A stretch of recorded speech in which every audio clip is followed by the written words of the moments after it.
Hola hermanos y amigos, en esta ocasión les traigo el tema El nacimiento de Jesús. Antes de entrar en materia, es importante saber que la persona de Jesús no empezó a existir el día que nació, como muchos piensan, y hay algunas religiones que así lo enseñan. Más bien, Jesús siempre ha existido. En Apocalipsis 22:13 dice: Yo soy el Alfa y el Omega, el principio y el fin, el primero y el último. Esto del principio y el fin, el primero y el último, alude a su deidad, a su divinidad y a su eternidad.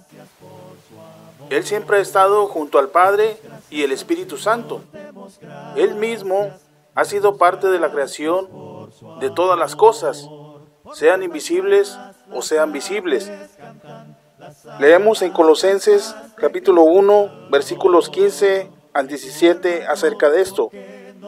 Escribe Pablo: Él es la imagen del Dios invisible, hablando de Cristo, el primogénito de toda creación, porque en Él fueron creadas todas las cosas, las que hay en los cielos y las que hay en la tierra, visibles e invisibles, sean tronos, sean dominios, sean principados, sean potestades, todo fue creado por medio de Él y para Él. Y Él es antes de todas las cosas, y todas las cosas en Él subsisten. En el Evangelio de Juan vemos a Jesús como el Verbo de Dios, como Creador y también como Dios.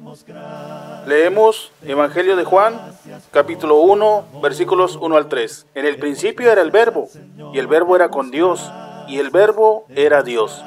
Este era en el principio con Dios. Todas las cosas por Él fueron hechas, y sin Él nada de lo que ha sido hecho fue hecho. Entendiendo esto, la divinidad de Jesús, veamos ahora en qué momento ese Dios se hizo carne y habitó entre nosotros, es decir, su nacimiento como Jesús de Nazaret. Lo que podemos definir acerca del nacimiento de Cristo es una fecha cercana a este acontecimiento.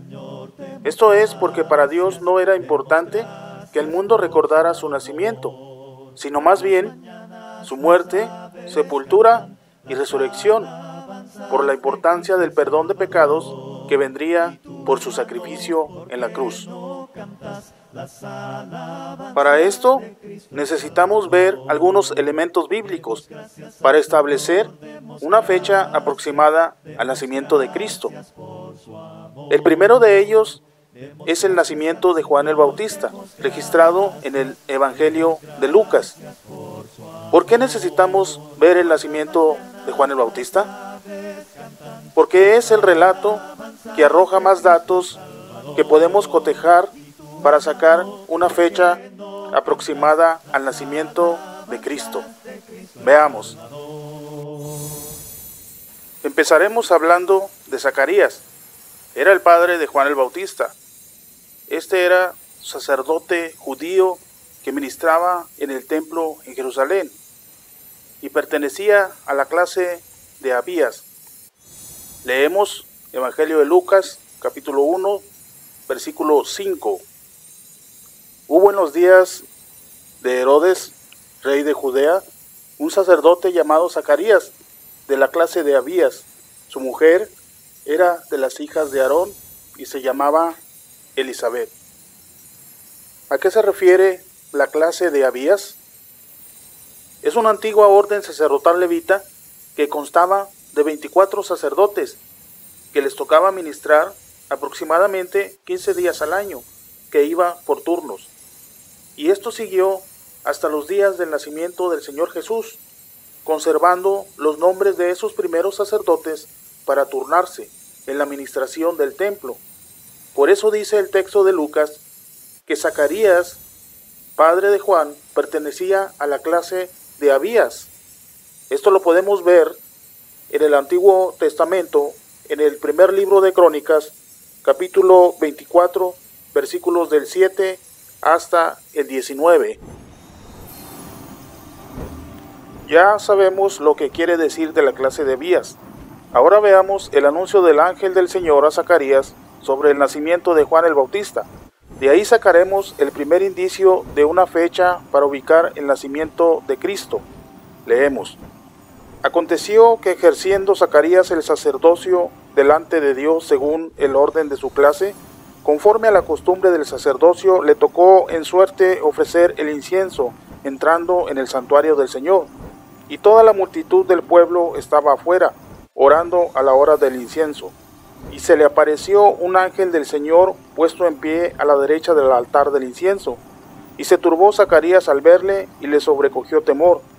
Pero el ángel le dijo: Zacarías, no temas, porque tu oración ha sido oída, y tu mujer Elisabet dará a luz un hijo y llamará su nombre Juan. Evangelio de Lucas, capítulo 1, versículos 8 al 13. Como vimos en el texto, cuando se le dio el anuncio, Zacarías estaba ministrando según su orden. Veamos en qué mes es esto. A la clase de Abías le tocaba ministrar en el mes de Siván, que es el tercer mes del calendario hebreo, según el texto de Primera de Crónicas, capítulo 24, que en nuestro calendario actual comprende finales del mes de mayo y principios de junio. Ahí tenemos ya el primer indicio de una fecha. Continuemos. Después de terminar Zacarías su servicio en el templo, fue a su casa y estuvo con su mujer, que concibió. Esto lo podemos ver en el versículo 23 y 24 del capítulo 1 de Lucas. Y al sexto mes del embarazo de Elisabet, el ángel Gabriel apareció a María para anunciar que concibiría del Espíritu Santo. Leemos. Al sexto mes, el ángel Gabriel fue enviado por Dios a una ciudad de Galilea llamada Nazaret, a una virgen desposada con un varón que se llamaba José, de la casa de David, y el nombre de la virgen era María. Y entrando el ángel en donde ella estaba, dijo: Salve, muy favorecida, el Señor es contigo, bendita tú eres entre las mujeres. Mas ella, cuando le vio, se turbó por sus palabras, y pensaba: ¿qué salutación es esta? Entonces el ángel le dijo: María, no temas, porque has hallado gracia delante de Dios, y ahora concebirás en tu vientre y darás a luz un hijo y llamarás su nombre Jesús. Evangelio de Lucas, capítulo 1, versículos 26 al 31. Haciendo cuentas, veamos en el calendario hebreo los meses según la información que hemos recabado. Primero, de junio, que es el mes en que Zacarías regresó a su casa después del ministerio sacerdotal, su mujer concibió de él. Pasaron 6 meses después de esto, y el ángel Gabriel anunció a María que concibiría del Espíritu Santo. Estos 6 meses nos da de junio a diciembre. Y por último, de diciembre contamos los 9 meses de gestación del ser humano, y nos da el mes de septiembre, como vemos en la imagen que tenemos en la pantalla. Jesús no nació en diciembre, sino, como vimos, nació alrededor del mes de septiembre. Como podemos ver, la fecha no coincide con la que el mundo celebra. Dejemos a un lado los cuentos del mundo y volvamos a la verdad absoluta de Dios. Recuerde lo que dice el Señor: y conoceréis la verdad, y la verdad os hará libres. Dios les bendiga.